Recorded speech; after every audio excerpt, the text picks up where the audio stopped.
ত্রিপুরা স্বাস্থ্য পরিষেবায় অনন্য নজির স্থাপিত হয়েছিল চলতি বছরের ৮ জুলাই। সেদিন রাজ্যে প্রথম সফল কিডনি প্রতিস্থাপন হয়েছিল আগরতলার জিবি হাসপাতালে। বর্তমানে কেমন আছেন মা এবং ছেলে তা জানতে আমরা গিয়েছিলাম রামনগর গাঙ্গাইল রোড এলাকার শুভম সূত্রধরের বাড়িতে। ত্রিপুরা স্বাস্থ্য পরিষেবায় অনন্য নজির স্থাপন হয়েছিল চলতি বছরের ৮ জুলাই। সেদিন রাজ্যে প্রথম সফল কিডনি প্রতিস্থাপন হয়েছিল আগরতলার জিবি হাসপাতালে। মণিপুরের সৃজা হসপিটালস অ্যান্ড রিসার্চ ইনস্টিটিউটের বিশেষজ্ঞদের তত্ত্বাবধানে একটি মেডিকেল টিম এই প্রক্রিয়া সম্পন্ন করেছিল। কিডনির অসুস্থতায় আক্রান্ত ওই রোগী সাহায্য চেয়ে মুখ্যমন্ত্রী অধ্যাপক ডাক্তার মানিক সাহার দ্বারস্থ হয়েছিলেন। বিষয়টি জিবি হাসপাতালের কাছে রেফার করা হয়।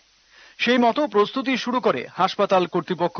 শেষ পর্যন্ত মায়ের কিডনি প্রতিস্থাপন করা হলো শুভম সূত্রধর নামে ২০ বছরের ওই তরুণের শরীরে। প্রশিক্ষণ ও অন্যান্য চিকিৎসা সংক্রান্ত প্রক্রিয়া চলতি বছরের জানুয়ারি মাসেই শুরু হয়েছিল। অবশেষে জিবি হাসপাতালের সুপার স্পেশালিটি ব্লকে সফলভাবে কিডনি প্রতিস্থাপন করা হয়েছিল। সম্পূর্ণ বিনামূল্যে এই কিডনি প্রতিস্থাপন করা হয়েছে। অস্ত্রোপচারের পর কিডনি দাতা ৪৩ বছরের মুন্না সাহা সূত্রধর ও গ্রহীতা উভয়ের শারীরিক অবস্থা স্থিতিশীল। বর্তমানে কেমন আছেন মা এবং ছেলে তা জানতে আমরা গিয়েছিলাম রামনগর গাঙ্গাইল রোড এলাকার শুভম সূত্রধরের বাড়িতে। কিডনি দাতা মা মুন্না সাহা সূত্রধর ও গ্রহীতা শুভম বর্তমানে দুজনেই সুস্থ ও স্বাভাবিক অবস্থায় রয়েছেন। তারা জানান, তেমন আর্থিক সচ্ছলতা না থাকার কারণে এই অপারেশন নিয়ে জটিলতা তৈরি হয়েছিল। রাজ্য সরকারের সহযোগিতায় সম্পূর্ণ বিনামূল্যে জিবি হাসপাতালে এই অপারেশন করায় স্বাভাবিকভাবেই খুশি তারা।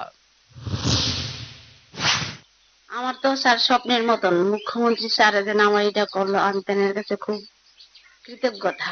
মানে ভগবান আমার করছে দিকে আমি আজকে আমার ছেলের আমি খুব আনন্দে আছি, খুব খুশি আছি।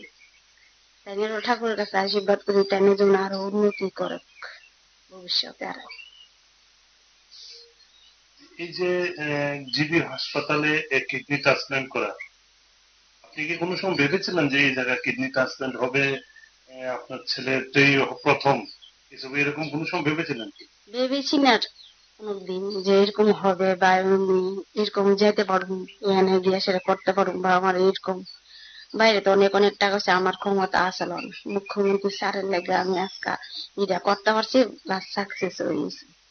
অসম্ভব হয়েছে যে আমাদের এখানে মুখ্যমন্ত্রীর জন্য এটা অসম্ভব হয়েছিল।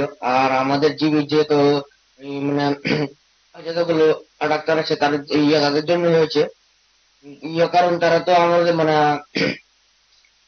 তো আমাদের জন্য অনেক পরিশ্রম করেছিল, তার জন্য এটা হয়েছে। আমার ছোট ভাই রামপদ সূত্রধর, ওর ছেলের শুভম সূত্রধর।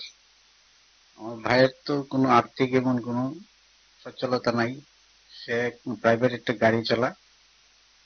আর ভাইয়ের ছেলের কিডনির সমস্যা, তার জন্য আমরা এই ডায়ালিসিস জিবিতে গিয়ে ডায়ালিসিস করতে হইতেছে। এখানে তো আমরা ভাবছি না যে এখানে কোনো হবে কি না হবে, বাইরে নেওয়ার অনেক চেষ্টা করছি কিন্তু পয়সা কড়ির কারণে আমরা নিতে পারি নাই। তারপর মুখ্যমন্ত্রীর সাথে দেখা করলাম, দেখা করার পর তাই না এক কথাই রাজি হয়ে গেছেন যে এখানেই করানো হবে। আমার প্রচেষ্টায়, আমার সরকারের প্রচেষ্টায় তিনি জিবি হসপিটালে সব সার্জনটাকে নিয়ে মিটিং করে আমাদেরকে এই সাহায্য করেছে। শুভমের বাবা পেশায় প্রাইভেট গাড়ি চালক। তার এত আর্থিক সচ্ছলতা ছিল না যে ছেলে এবং মায়ের চিকিৎসা করাবেন। ত্রিপুরা রাজ্যে প্রথমবারের মতো তাদের এই অপারেশন। দারুণ খুশি তাদের পরিবার ও এলাকার লোকজন।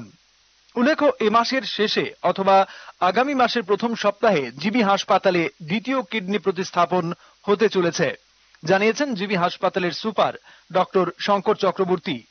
তিনি বলেন, মণিপুরের সৃজা হাসপাতালের চিকিৎসক দল ও রাজ্যের চিকিৎসকরা মিলিতভাবে কিডনি প্রতিস্থাপনে সাফল্য অর্জন করেছেন। এবার দ্বিতীয় কিডনি প্রতিস্থাপনের ক্ষেত্রেও সৃজা হাসপাতালের চিকিৎসকদের সঙ্গে রাজ্যের চিকিৎসকরা মিলিতভাবে কাজ করবেন। Bureau report, headlines, Tripura national.